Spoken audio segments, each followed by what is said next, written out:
All right, you grasshoppers. She is back after what, 3 weeks, 2 weeks off. One week you were just busy. The next week you and I couldn't figure out the computers or whatever. So we finally figured it out here. So we're back in. How are you doing, Allie?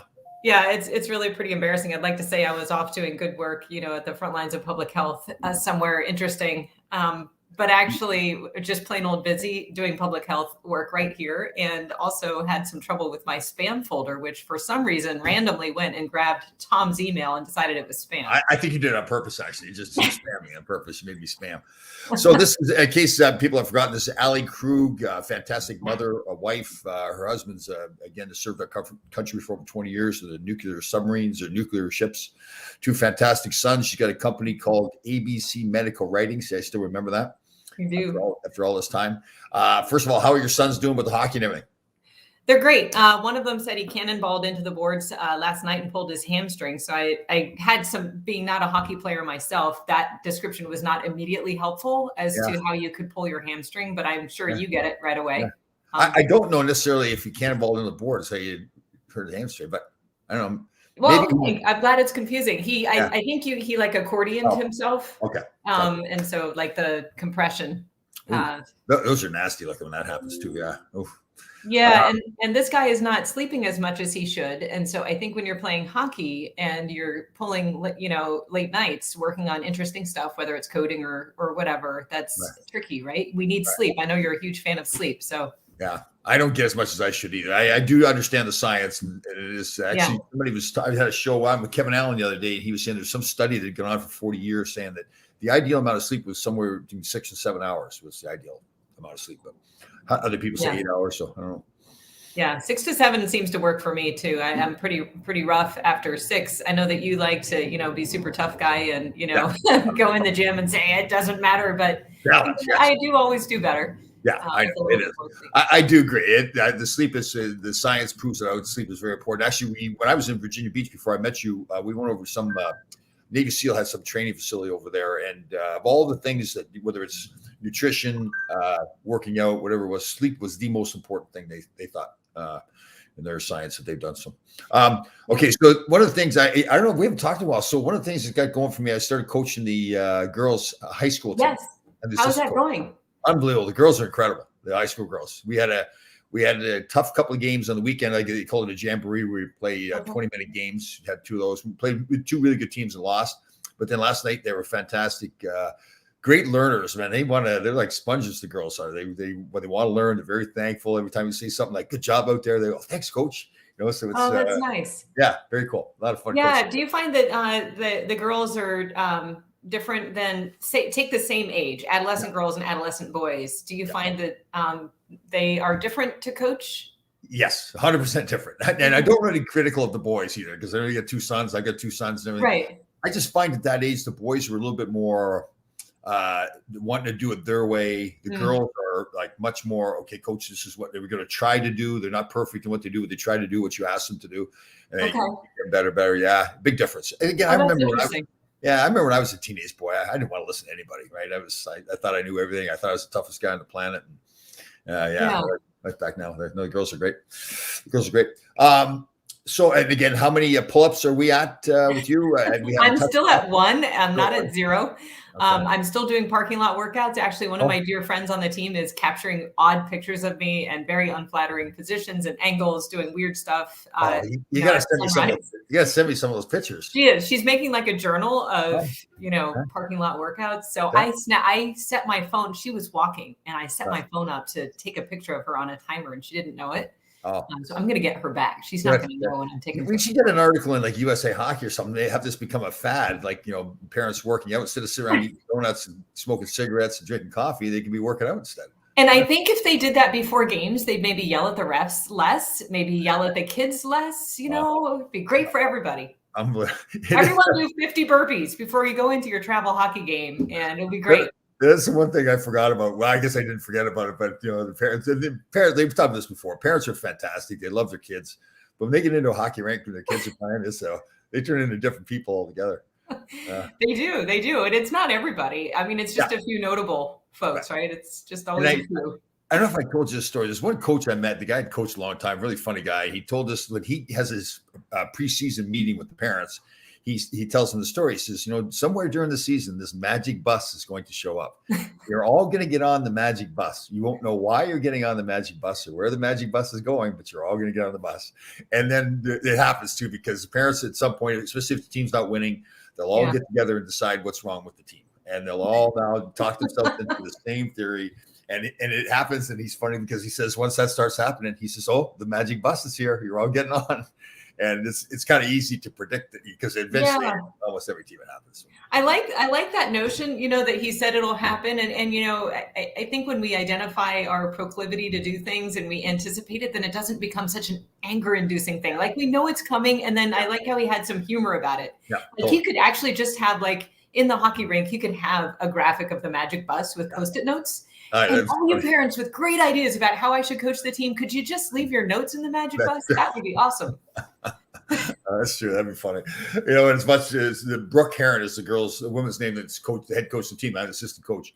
And she told everybody at the parents' meeting, listen, no disrespect, we really don't want anybody's opinions from hockey. For the first game, father came up, started to give us a breakdown. He'd seen the other team play, so he gives us this breakdown.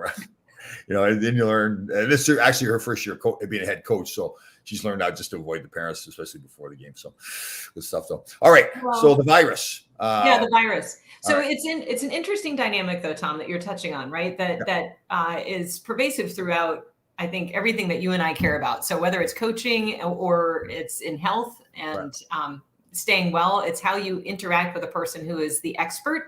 Yeah. And yet you want to be involved in decisions. You want to be involved in the outcome. You're really invested in it too. So parents are really invested in their team. Yeah. You're hopefully really invested in your health, and your doctor is as well. Right. And I think that it's been a challenge for a long time for professionals to deal with an informed public, and a public that really wants to be engaged and sort through information and come to their own decisions. And I think that I'm seeing that more and more with, I think it's Gen Z, the younger folks. So they really do want to be involved and engaged. And whether it's high turnover with their employment, maybe they're switching jobs frequently and that really irritates their managers, or it's they're not following mandates and requirements and public health guidance. It's like, I think we need to get used to this notion of people really wanting to be involved. Information's everywhere. Right. They want to sift through it. They want to make sense of it, and they want to be able to come to their own conclusions. And I think that all of us, not just doctors, this was kind of a challenge for doctors dealing with the internet when it was new, and patients were coming in with their own ideas about things. And I remember, a decade or two ago, it was really challenging for a doctor to be like, okay, I've gone to school for this. I kind of know what I'm doing. And you're just wasting my time making me sit here with, talking about this with you for 7 minutes. But I think now we're in a place where we understand and appreciate that having an engaged patient or having an engaged parent is actually good. It's how do we manage that time and that dialogue? So it's just interesting to me. Yeah, that's a very good point to think about that. In the past, probably we were a lot more willing to, with there's politicians or the news or whatever, just accept whatever is said, that this is the fact. And I think that over time we've learned, partly because of the internet, we can do our own research, but there's also things that have maybe sometimes it's outright lies. Maybe people just made mistakes or whatever, misquoted certain things. Yeah. So, yeah. It's interesting because you go up to Canada and the perception, and I think it's pretty accurate too. The people up there are a lot more, and I grew up there, are a lot more willing to just accept things. They're told this is the way it is, and more willing to say, okay, we've been told that's the way it is, so it is that way. So, and good luck here in the U.S. It's a lot more like raising a teenage boy, isn't it? Yeah. We're going to do it our way. Oh, totally. Isn't it funny too? I think back, I'm so aware of it now watching it, but when I was a teenage boy myself, it just seemed to be, no, I was right. I'm not giving in. This is the way it is. I know what I'm talking about. It doesn't matter that my mother and father have lived through it already. Yeah. Funny stuff. So the new, it's awful. I can't remember. What's the new variant then? What is it called? Omicron or Omicron. You can say it either way. Apparently the British way is Omicron and Omicron. So you can say it either way, or you could say Omicron, which I keep hearing people say as a joke, and now it's stuck in my head. So thank you very much, whoever started that. And I saw something online that if you change the letters around, it also spells moronic. I loved that. That was very funny. I really needed that day. That was hilarious. Yeah. So it's another variant. The most interesting thing I've read in the last couple of days is it might have grabbed a little snippet of the common cold virus and gone through a process that's called recombination and integrated it into its own genome. So we need to keep following that and see which it is and if that means anything at all. But it is interesting that when you're co-infected, you have two pathogens in you at the same time in the same cell, and their DNA or RNA is able to actually hang out together in the cytoplasm and maybe recombine. I need to understand the cellular machinery a lot better. This is reaching way back into biology. So I can't speak very intelligently about that right now, except that it is possible. I mean, there are 4 base pairs in RNA and DNA, and they attach like puzzle pieces. And so it's not altogether inconceivable that the virus would grab an interesting piece of a different virus's machinery, especially because it's the common cold viruses or coronavirus as well. So I don't know what it means for the shape of the. Right. So if that happens, then what, the symptoms are just like a common cold? We don't know. We don't know yet what that means. It was somebody was sequencing it, and all of those mutations that you've heard about, there were 26 altogether. Right. There were like, let's see, 23 substitutions, 2 deletions, and 1 insertion. And this 1 insertion happened to come from the common cold virus. So it's just really interesting to watch what it does. Everything that I've been reading so far, and I brushed up right before the show to see if there was anything really new. I think the main message is we actually have to wait. There's a preprint that came out last week that irritated me a bit because it was prognosticating on, I won't even give it more airtime. They were trying to do global public health a favor by getting something out there really fast about what they were seeing. And I actually think that that's not so much a favor because it's really too soon to make fancy models to suggest something that may actually not be true. And it just causes people to be scared. Right. And so what, so the vaccine we're already getting, will it fight this variant as well? Yeah, it looks like it. We don't know if it's going to have some, so let's back up just for a second. The immune system is complicated. It has 5 major components. We have cellular immunity, which is your T cells we've talked about. And so that goes after cells in your body that already have the virus in it. They've already been attacked and infected by it. And then you have the B cells, humoral immunity, which is out in your bloodstream patrolling for pathogens and things that don't belong. So you have it inside your cells, and you also have in your bloodstream. And so when we look at vaccine effectiveness, we look at antibodies typically, but that's really only one part of your immune response. And neutralizing antibodies in particular are only one facet of immune protection. And so they look at how much neutralizing antibodies are able to combat a virus. And they see like some slight degradation with the variants, but it does not mean that protection against severe disease and hospitalization and death took a hit. It meant that maybe you got more infected. Remember, we talked about infection versus disease.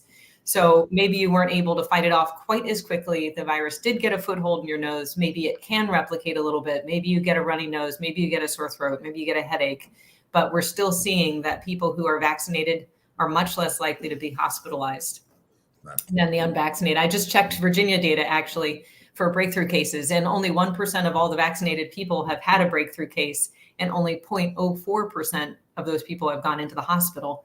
So the vaccines still work. That was true for the Delta wave. Delta wave was thought to be much more infectious, possibly more severe. Now we're not really sure if it's much more severe, but it was more easily transmitted. I think we'll keep seeing the same thing with the other variants. And we really just need to keep a sharp eye out for if it is more severe and for whom. But the good news there is, even if it is causing more severe disease, we are a year and a half into developing therapeutics as well as preventives, which are vaccines.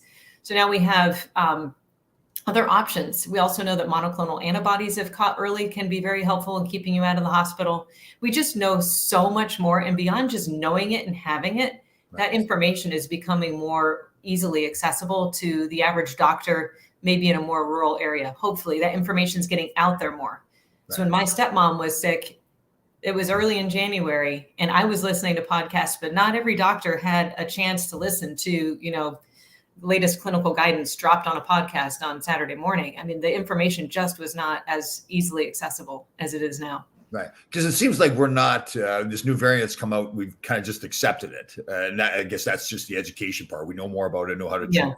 Right. I think that's the point. I mean, we don't really go into in-depth conversations about each new flu strain that comes out every year. We just don't do that. We're like, okay, yeah, we're updating the vaccine against the prevailing variant. And here we are. So I think that's where we're going with this. So do you think, I know it's a tough question for you, kind of predicting the future. Do you think we're going to get to the point here with COVID that it just becomes like the flu? A lot of people are asking that, Tom, and I wish that I were the right person to really answer it. I can tell you from my perspective as an epidemiologist and just somebody who's reading a lot like you, I think it's possible that there will be, prevailing variant versions of the vaccine, but they're not coming out as quickly. Like, it's not like we see Omicron and now in 2 months we can have an Omicron variant vaccine available. I think that possibly down the road, as more people get vaccinated and we're dealing with protecting the really vulnerable people, the older people who have conditions that make them more likely to get very sick, maybe we'll be able to get a vaccine out to them super fast. But right now we're trying to vaccinate the whole world with the first and second doses to prevent, severe disease and death across the entire planet, basically. So I think that priority remains important. And down the road, if we need to develop something that's a little different for the high risk, maybe we find that a vaccine specific to a variant will work even better for them and cut their risk of death even more. Maybe we'll get there. But I think once we get primary immunity established, which we're doing with this round of global vaccination, I think we'll then need to reassess, okay, who needs more?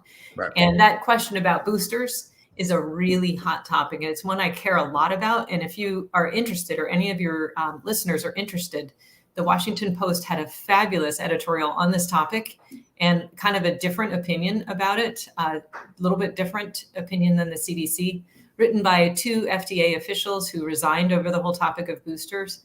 So Phil Krause and Marian Gruber, and they were joined by Dr. Paul Offit. So Washington Post, if you look for just Washington Post, Krause, Gruber, Offit, you'll find it. It's an excellent read. I agree with every single word in that op-ed. That's rare for an op-ed to be written that way. Right. And it just provides a lot more nuanced perspective on who needs boosters and how we should be rolling that policy out. Interesting. Obviously this is low on the totem pole as far as importance compared to your lives and everything, but with the Olympics coming up, and there's been a lot of talk in the National Hockey League right now, the players are still planning on going. There's also talk, I don't know if this is accurate or not, but in China, if you test positive at any point, you have to be quarantined for 21 days. And so the thought process is that may be the tipping point for a lot of the players, because it's really the players that are driving this. They want to go to the Olympics. It's the teams in the league really don't want that to happen, but they have an agreement and they're allowed to go. But you think, okay, so let's think at both ends. Let's say somebody gets over there the first day and they test positive. They're going to spend the entire Olympics for them in quarantine. So they really can't even participate in the games. Yeah. Or on this other end, if they, at the last day, for instance, they test positive, now they have to stay in China for 21 days, and their team doesn't have, the National Hockey League won't have the services of that player, and those are the star players. So again, there's a lot of talk that we may not ultimately go to the Olympics, but I have a very rogue thought on this, and I could be 100% wrong. And I would love for anybody who's, running the show regarding our Olympic protocols, and maybe this is China that I have a bone to pick with, but why are we doing PCR testing if that's what they're doing? Why are we not doing rapid antigen testing? Because all of these folks are young, all of them are healthy, they're obviously athletes, and if they're fully vaccinated, then we've taken the risk of severe disease and death off the table. All we're really concerned about is somebody playing with common cold symptoms and passing it around. We have that very, very rare chance of somebody picking up breakthrough COVID and having a bad time of it, but that would be exceptionally rare. I just told you in Virginia, it's of all of the vaccinated people, 1% seem to have breakthrough infection. And then the severe breakthrough illnesses, they're not, the median age is somewhere in the 60s to 70s. I just heard 73 yesterday. So why are we obsessing about viral particles in the nose of an athlete? Why are we doing that? We don't even know that those viral particles are infectious. Right. So I have a real bone to pick with whoever's running that. I haven't read up on it. This is me speaking just from general knowledge. Right. Let them play, rapid test them and let them play. If you rapid test them, you pick up people who have infectious enough virus in their nose that it's churning out bits of N protein that the rapid test picks up. Isn't it amazing? Remember when the pandemic first started? I remember Bill Daly, who was second in command of the National Hockey League, came out and said that there's talking about starting up the league again. They said we wouldn't necessarily stop the games from being played if there's a couple of positive tests. And I remember thinking to myself, what? Like it was such a shock to think that we'd have positive tests for this deadly disease. But I guess it's all changed now, right? I mean, with the vaccines and everything, and we're just so used to it, and we're controlling it much better. Well, I mean, it's deadly, but it's not necessarily deadly for 20 to 30-year-old athletes. Right. You know, I mean, another meta-analysis just came out on kids, right? Specific to kids. And for some reason, we have not been doing a very good job of talking about high-risk conditions for kids that put them in the hospital. Right. But it's time to get frank about the conditions that do put kids in the hospital that are modifiable. What can we do about them? Because some of the conditions are ones you're born with or you pick up and you have a genetic predisposition, like severe uncontrolled asthma. But the one that seemed to pop in this meta-analysis was obesity, and it increased the risk 2.8 times. Oh. So, I mean, I think that we need to just really recalibrate risk. We need to speak openly and frankly about things that we can change to improve our health and make us put us in a different risk category entirely. That we've had this conversation before. That to me is just our overall general health.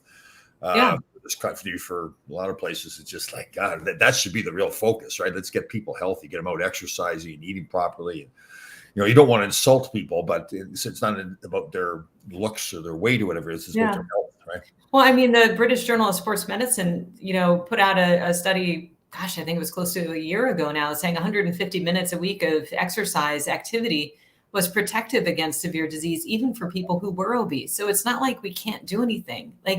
Even if you're struggling with weight challenges. And I think during the course of the stress of the pandemic and everything, I mean, we all feel really burdened by the fog of fear and confusion and frustration and discord. So some of us put weight on with, food or lack of exercise or drinking too much or eating too many sweets. I mean, I'm totally guilty of that. Yeah. So I think that we need to just appreciate that a lot of people are struggling and they probably don't want to be where they are health-wise. And, being able to modify those risk factors in a gentle and kind and sympathetic way with no shame actually really could move the dial on hospitalizations and severe disease. Yeah. I think that if we don't talk about that, if we don't talk about just how important that is, like we talk about sleep openly, then we're doing people a disservice. We're not actually being honest about really what can you do. So this is going to sound terrible to say because you're a scientist, and I just have this feeling, and it's not like some big conspiracy that like our pharmaceutical companies don't want us to be healthy, right? They don't want, because they're now making billions of dollars off selling medication. I know that there's some that really want to help people and everything, but I get concerned, like, okay, so we got rid of cigarette commercials on TV because cigarette smoking was causing lung cancer and all the disease and everything. Well, why do we still allow people to sell the foods like McDonald's and the cheeseburgers and all that kind of stuff that are making people obese? I just same thing. Yeah, I know we've talked about that a lot. I think I would say that not every pharma company is the same. I would also say that there's it's a really complex problem to solve. It's not just the companies. It's how we design cities and how we make healthy food accessible, and it's how we price healthy food, and how we actually provide our social support services, and what economic supports do we have for people to eat healthfully, and education, and it's just such a multifactorial issue. I don't really believe pharma companies are evil. I have worked for one. I worked for Merck for 3 years. So I do know that the money incentive can be a really hard one to ignore. It's really not their job to get people in better shape. Their job is to supply medication to people who are ill, right? So it's right. I mean, and for those people who are not in the shape they'd like to be in and they're facing health challenges, then it's super grateful to have medications to help get you through a difficult time, right? And maybe get back into optimal health. So I think we have to meet everybody where they are. And if that requires pharmaceutical intervention to help optimize health for a time, then there's a place for that. Hypertension drugs while you're losing weight. Yeah. Yeah, I agree. I have a buddy of mine. I think I told you this story. It's a few months ago. I had talked to him a while. He's down in Dallas, and they've created this company. They've gone to insurance companies, health insurance companies, and are instead people who have diabetes. So instead of sending more medication, they send them healthy foods and a workout program that get them in shape, and then eventually get them off the medication. So yeah, that's awesome. Yeah, it's a good idea. I like that stuff. All right, so how are your son's hockey teams doing, by the way? They're good. They're good. The younger one is on the travel team, the U14 travel team. So we've been all over. I realized that I drove 900 miles in one weekend to go down to South Carolina. Wow. So yeah, they've been doing well. I remain a little frustrated with, I guess everybody's a little frustrated with some changes in the rules related to hockey, travel hockey, checking hockey, to try to make things, they're trying to reduce intentional harm. Which is, oh my goodness, spam call. Was that your phone? Was that a cat? It was Ben, my younger one, yelling at me in Japanese. That's my ringtone. I think I've told you this before. I like being yelled at in foreign language. Yeah, good. It was just, I know we're bouncing around a bit. Tim writes, Tim is a loyal listener and a cancer survivor too. He's a brave man. So I will never understand why organic food costs more than foods with additives in Canada. It's too expensive to be healthy on a fixed income. That's great question. Right, Tim. Yeah, I completely agree. And that's kind of what I was alluding to regarding what's called the food deserts and how we support healthy eating and just even access to healthy foods. It's such a huge deal. It is true. After growing up on a farm, you spend all the money. So organic, obviously, there's no chemicals. So you're spending money on the chemicals to spray on there, and there's no chemicals for organic food. So in theory, it should cost less than organic food should cost less than the regular food. Yeah, but the huge farms that are using chemicals to, they're growing food at such a scale that although they're using the chemicals, they're able to recoup that in the scale of the produce they're able to produce and the distribution systems to get out to markets. So they make that up. Yeah, true. You're saying hockey's begun a healthy diet. Oh, here we go. I see Joseph Rosario. I'll give him a hard time. He's a great guy. He's the police or fire chief in. Oh, really? Yes. I didn't know that, Joseph. Thank you. Yeah. So over a year ago, a good friend of his, Greg Locke, was doing a charity event for diabetes. His stepchildren, his father had passed away from diabetes, so they had a charity event going. One of the things that they could bid on or they could buy raffle tickets for was to come on our Thursday show with the guys. So Joe Rosario bought a ton of tickets and ended up winning it. So he came on the show with us. We give him a hard time. We call him the walking heart attack.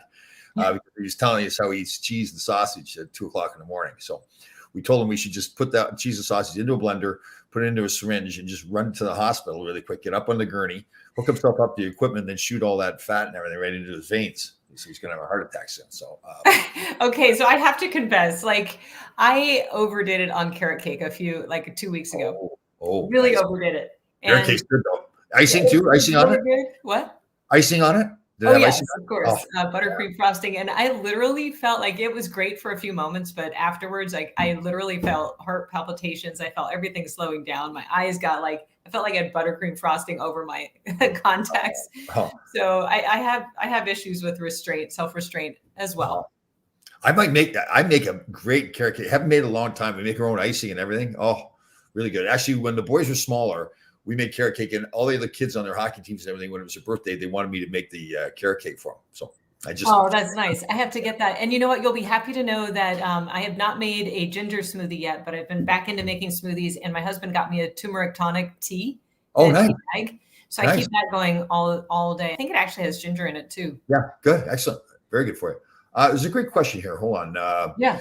Real health question. Is the NHL taking the same focus on CTE as the NFL? No, they do not.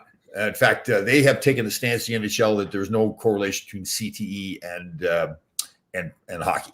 So that's the stance. And that's more of a legal position because of the lawsuits. The reason the NFL players were able to, former players who go back and sue the NFL was because they found out, I don't know how they got the information, that the NFL had done studies to show the damage that was done to brains. No, that's a good question. I think Bob, Tom, I think you have a meeting with Bob in just a minute. Sorry, I got excited there for a minute. I was actually reading up on this before we were supposed to talk 2 weeks ago. And I'm a little frustrated by the CTE situation. And, I think things are getting better though in the NHL regarding head contact. Are they not? I feel like Well, there's a lot more rules now. They're not supposed to see any head contact at all now. Where in the past, I mean, Scott Stevens was a great player. In the past, he was a great hitter, and he used to, he wouldn't necessarily have to go after a player's head, but he did a lot of times, hurt a lot of players. But that was legal back then. So, but as you know too, it isn't just getting hit to the head that causes the concussion, right? Your brain's you know that stuff more than I do, but no, you're right. I mean, it's the moving of the head quickly, and the wearing the mouth guards is really important. It's such a hard thing to get the kids to actually put it in their mouths if they're constantly chewing on it. Do you think they really make a difference in concussions? The mouth guard does? I'm told that they do. I can look that up next week to see like how much, but it's meant for the slamming of the teeth together that can actually cause a concussion apparently. So I'm told it's not about preserving your teeth so much as the concussion prevention, but makes sense. It's just it's a rough enough sport without kids like retaliating and targeting other kids, to just deck them in the middle of the ice. And that really frustrates me. That's enough for me to say, I am completely done with travel hockey. I can't support this. I also don't like goon behavior in front of the net where you're looking for an excuse to punch.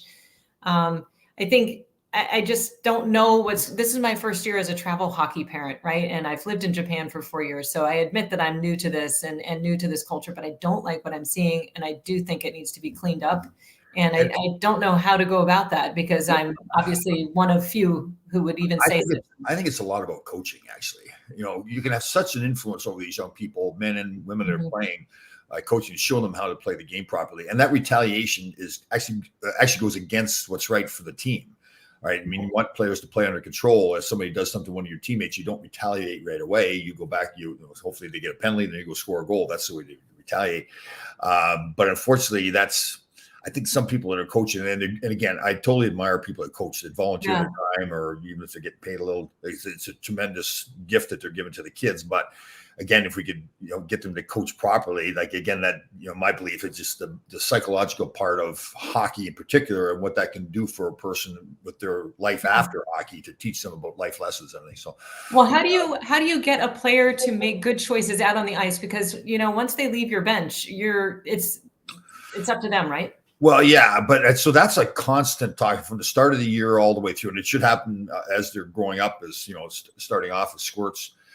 Just teaching them that, first of all, listen, here's the way the game's supposed to be played. Part of it is being under control. You're playing for your team. If somebody does something wrong to you, you're hurting your team by retaliating right away. And that's that life lesson as well, right? It's like about, like being under control. But it's also, I think it's a discipline issue too. Sometimes it's like you have to be, even especially it's really tough with the better players because you want to have them on the ice all the time. But if a better player goes out there and does something wrong, ultimately ice time is your best discipline tool. That's all you can really do. And it's interesting because if you have the better players who are the ones who are the frequent flyers, say, doing all the penalties and unnecessary penalties, some are incidental, some just happen, but the unnecessary ones, they're off the ice anyway in the penalty box. So the team is having to learn to play without them. Yeah, so totally. I think that they really need to appreciate the burden that they're placing on the rest of the teammates by taking themselves out of the play and make sure that they don't do that. Because you see games that are lost by 1 or 2 points because of penalties only. That's ridiculous. And in some cases, I've told the story before. I coach this young guy. I hope he doesn't mind. He's my oldest son's age. Max Como is his name. And he's married, kids and everything now. He'd served in the Army. Great kid, but he was always getting in trouble. But I really liked him as a player because he was more, when he got penalties, he was more sticking up for his teammates. A lot of the other parents didn't see that, but I still had to discipline him a little bit because I had a rule that if you got 5 minor penalties in a game, you were gone for that game, and I believe the next. And he would always get 3 or 4 penalties a game. But again, I felt like he was really sticking up for his teammates. Yeah. So one time he'd gotten 4 penalties. So I sat him on the bench saying, I can't play him anymore. And I told him, I said, I can't play anymore. You're going to get thrown out. So he comes to the bench. I shouldn't laugh about it, but it was hilarious at times. He comes on the bench, takes his glove off, puts it on the end of his stick, and puts the glove in so that the middle finger is sticking up. And then the referee comes by the bench and he sticks the glove out in front of the referee's face. And the referee looked at me and we both just started dying laughing because, like, first of all, to think of that, this young player to do it, it was awful. We shouldn't have been laughing. But referee looked up at me and he was just dying laughing too because it was so funny. But yeah, there's. There's a whole culture of, that it's a tough culture. It's a very intense culture. It's a very emotional culture, and it's a passionate culture and very loyal. And so you don't want to squish that and push it out, right? You want to preserve that, but there's a thin line. And I think, judgment is something that hopefully grows during the season with good coaching. And I'm grateful for our coaches who are, really working hard on this. Yeah. I have the luxury of standing and filming the game, so I'm often able to hear the opposing team's coaches as well. So I know how good we have it. And I just really commend all of the coaches who are working so hard to kind of groom each of the kids into the players that they need to be on the ice. And the people that they're going to be too. I think that's one of the biggest things that maybe you learn over time, or even get away from the game from coaching a little bit, and you have people come back to you either in good ways or bad ways. If you've really helped some young player, and the parents come back years later, or the boy or the girl comes back years later and says, geez, coach, you really made a big difference in my life. I was like that even at the pro level with Herb Brooks in particular. I have told the story many times. He always had this saying, passes come from the heart. So if we were practicing, we weren't passing the puck, we were just kind of throwing it out there, hoping he was going to go. He'd stop practicing. He'd grit his teeth. He says, passes come from the heart. And he'd smack the puck. And at first we were like, Herb, settle down, Then it's funny, years later, I realized that he wasn't just talking about the passes. He was talking about life. If you're going to do something, make it come from the heart. And I think the coaches can have such a big difference in people's lives. So that's great. Good. I love it. Thank you. Excellent on the moronic variant there that we're talking about. Well, let's not be moronic in our response to variants. Let's keep chill. Let's not go quickly back into severe and extreme restrictions. Okay. Let's think about getting vaccinated if we haven't gotten vaccinated or gotten COVID at all. Yeah. There's a lot more information coming out about the durability of natural immunity. So I appreciate where people are coming from. If they've had COVID and they want nothing to do with vaccines, I can get that completely. But there is a lot of good research also showing that one dose of a vaccine on top of natural immunity is variant proof. So my message to anybody who's had COVID, especially if you've had it a year ago or so, you have great antibodies. No one's making fun of your antibodies or shaming you for your antibodies. They're not less than the vaccines or anything like that, but just consider getting something different to provide a little bit broader coverage and just a reminder for the immune system before you head into winter and before you go see family over the holidays. And those rapid tests are really great. Remember our conversation about the Olympics and all of that. The PCR will pick up infections that are not anymore infectious. It'll go find the remnants of the battle that your body had with the virus in your nose. But the rapid test, if you buy one at a pharmacy, just get a box of them and travel with them when you're going to visit people. Because if you get sore throat, that's what I happened to read that some Omicron patients have felt. They felt a sore throat or a headache. That's what I've heard from breakthrough infection as well. If you travel with those when you're visiting more vulnerable family members who are older than you, they may have been vaccinated, they may have been boosted, they may have gotten their flu shots, but they're still older than you. They're still a lot higher risk than you. If you have a runny nose, headache or something, it would be great if you could just run your rapid test and figure out, okay, it's probably the common cold. It's probably not COVID. And then you can just make sure the house is a little bit ventilated, maybe wear a mask. I'm saying all of this because our family suffered a great loss earlier this year during the holidays. And COVID is extremely infectious. And it will find people who are at higher risk for having a really tough time with it. Yeah, definitely. Well, great to see you again after what, like we're off like 6 months. We haven't seen you or something like that for 6 months. You needed a little breather, right? From no, you kidding me? We do a show every day with you. What are you talking about? Every day. Good to see you again. Go ahead. Well, I was going to say, please say hello to your husband and your boys for us too, please. I will. And next up will be a ginger smoothie. I will be brave enough to try that. I'll take a picture of it for you, and I'll add a pull-up. So next week I'll be up to 2 again. Okay. Oh, you are? Okay, nice. Things are looking up. All right, good deal. Good. Yeah. All right, we'll see you next week. All right, take care, grasshoppers. Bye.